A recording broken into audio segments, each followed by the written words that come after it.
Mga kabida, isang magandang oras po sa lahat. Welcome po sa aking channel. Eto, grabe, meron pong na-discovery po mga kabida, no?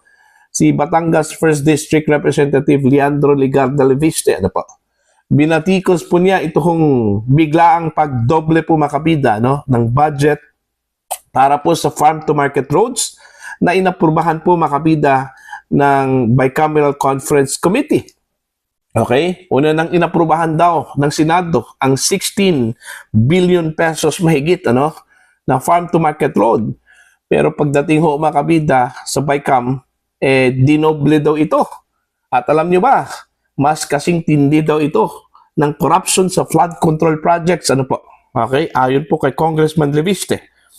Eto, babasahin ko lang po ito pong article ng Ang Balita Ngayon, mga kabida. Kasing corrupt ng flood control kong Leandro Ligarda Leviste sa farm to market road budget. Mariing binatikos ni Batangas 1st District Representative Leandro Ligarda Leviste ang biglaang pagdoble ng pondo para sa farm to market roads o FMR matapos itong itaas ng Bicameral Conference Committee sa 32.6 billion pesos. Okay, mula sa 16.4 billion pesos na inaprubahan po ng Senado. Ayon kay Leviste, malinaw ang amoy ng katiwalian sa naturang hakbang. Ikinumpara pa niya ito sa mga aligasyong bumabalot sa flood control projects. Dinoble ng BICAM ang budget ng farm to market roads sa 32.6 billion pesos mula sa 16.4 billion pesos ng Senado. Alam kong kasing corrupt ito ng flood control dahil inalok ako noon ni Congressman Guardiola ng FMR. Ang FMR budget ay ibinenta sa mga kontraktor. Ayun, yun pala yung kalakaran po ngayon, mga kabida. Okay? Yung farm to market road ay ibinebenta pala ito sa mga contractors. Okay? Para dun ho magkaroon po ng corruption, mga kabida. Eto. Sa pahayag na ito, iginiit ng kongresista na may umiiral umanong sistema kung saan ang FMR allocations ay inaalok o ibinebenta sa mga kontratista kapalit ng pondo.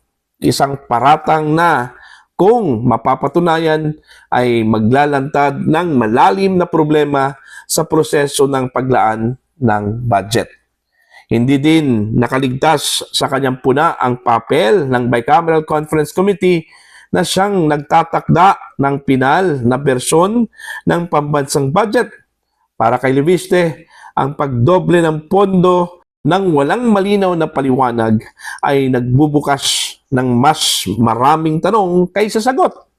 Sa gitna ng patuloy na diskurso ng budget insertions at alleged corruption, panawagan ng mambabatas ang masusing pagsisiyasat at ganap na transparency upang matiyak na ang pondo para sa mga magsasaka at kanayunan ay hindi magiging negosyo ng iilan.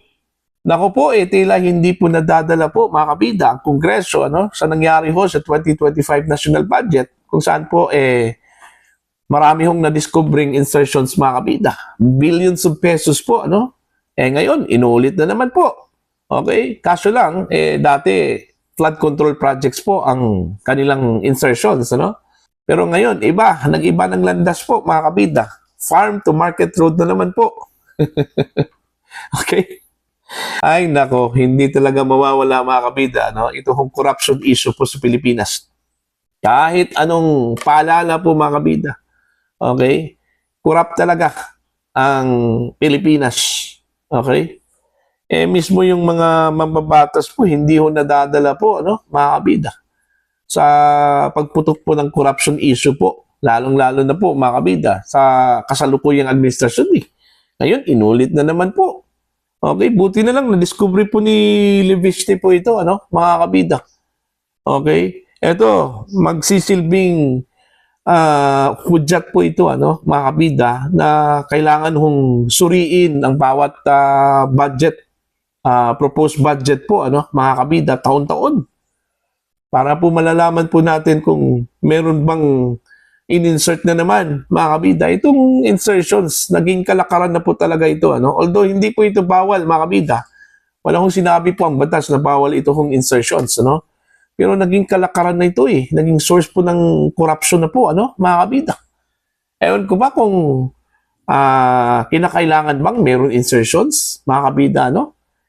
Kung tutuusin po doon pa lang sa panukalang budget po mula sa executive branch, mga kabida, ano? Dapat doon na po inayos eh. Kasi pag once na pagdating dyan sa Kongreso, at magkakaroon po ng insertions, okay, dyan na po, okay, magsisimula itong corruption po, mga kabida. Okay, meron kayang paraan, ano, para ipagbawal itong insertions. Kasi kung hindi po, kung magpapatuloy po ito, mga kabida, wala eh. Kung wala hong maglakas loob po na mambabatas po, mga kabida, no, para suriin ito, okay, makakalusot talaga. Ano? Buti na lang. Meron pong isang Leandro Leviste po, mga kabida, ano? Na masipag na nagsisiyasat dito sa panukalang budget ho para sa 2026, ano? Mga kabida. Okay? Ito, sa totoo lang po, ano, mga kabida, nakakalungkot po. Bakit? Kasi unang-una po, dapat ito hong mga mambabatas po natin, inuuna yung pagprotekta po ng pera po ng bayan, ano, mga kabida. Kaso lang po mas inuuna po nila yung kanilang sarili po, ano, mga kabida. Akala ko lang po, ang masipag po pagdating ho ng insertions ay ito hong lower house po, ano, ito hong House of Representatives. Pati pala ito hong Senado at maging ito hong third chamber po ng Kongreso, itong Bicameral Conference Committee, kasi 3 chambers na raw. Okay, unang-una yung House of Representatives, pangalawa po ang Senado, ang pangatlo po, mga kabida, ito hong Bicameral Conference Committee, ano? Ito hong makapangyarihan po na komite, mga kabida, na nagpipinal po, mga kabida, no, sa pambansang budget, mga kabida. Ito hong Bicameral Conference Committee na binubuo po ng mga representante mula sa House of Representatives at saka Senado, ano, mga kabida. Ito lang po yung masakla po, mga kabida, no? Kung ang mga representante sa Bicameral Conference Committee mula sa dalawang kapulungan ang magkaroon po ng gentleman's agreement, mga kabida, doon na po mangyayari itong milagro po, mga kabida, no? Okay?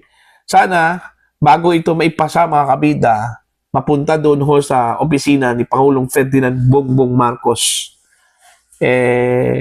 mawala lahat itong mga insertions na ito.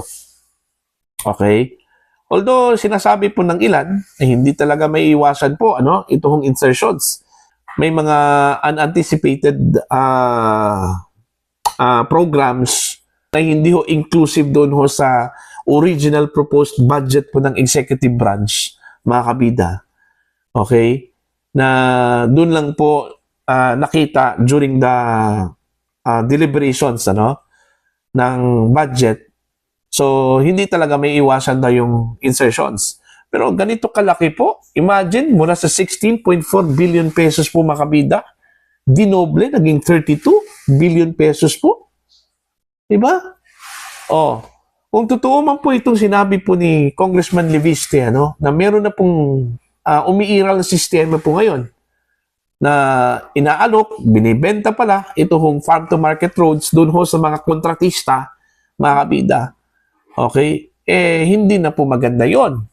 Okay? Para bang panibagong scheme na naman po ito, mga kabida, no? Mula sa flood control projects, okay, na mayroon pong nakihati po doon, mula sa mga kontratista, papuntang mga opisyal po ng DPWH, and then papunta po ng mga mambabatas, ano, mga kabida.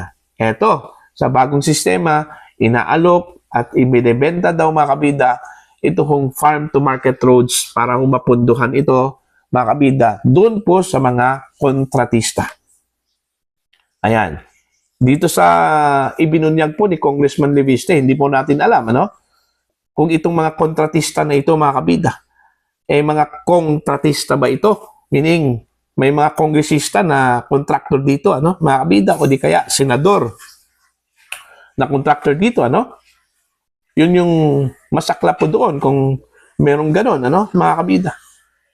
So sana ito, bago pumunta sa opisina po ni Pangulong Marcos, sana tanggal itong mga insertions na ito, mga kabida, no? Bago po ito maaprubahan bilang batas po, mga kabida, no? Ng pambansang budget para sa 2026. Okay? So, yun po, no? Para po sa inyo, ano po ang inyong opinion at pananaw dito ho sa na-discovery po, mga kabida, ni Congressman Leandro Leviste, ano? Na panibagong scheme na naman ng corruption. And this time, dito po sa Farm to Market Roads po, mga kabida, no? Please comment down sa mga hindi pa po subscriber sa channel. Please subscribe. Just click the subscribe button, click the notification bell, click all para updated po kayo, mga kabida, sa aking mga uploads. Maraming salamat po sa inyo lahat.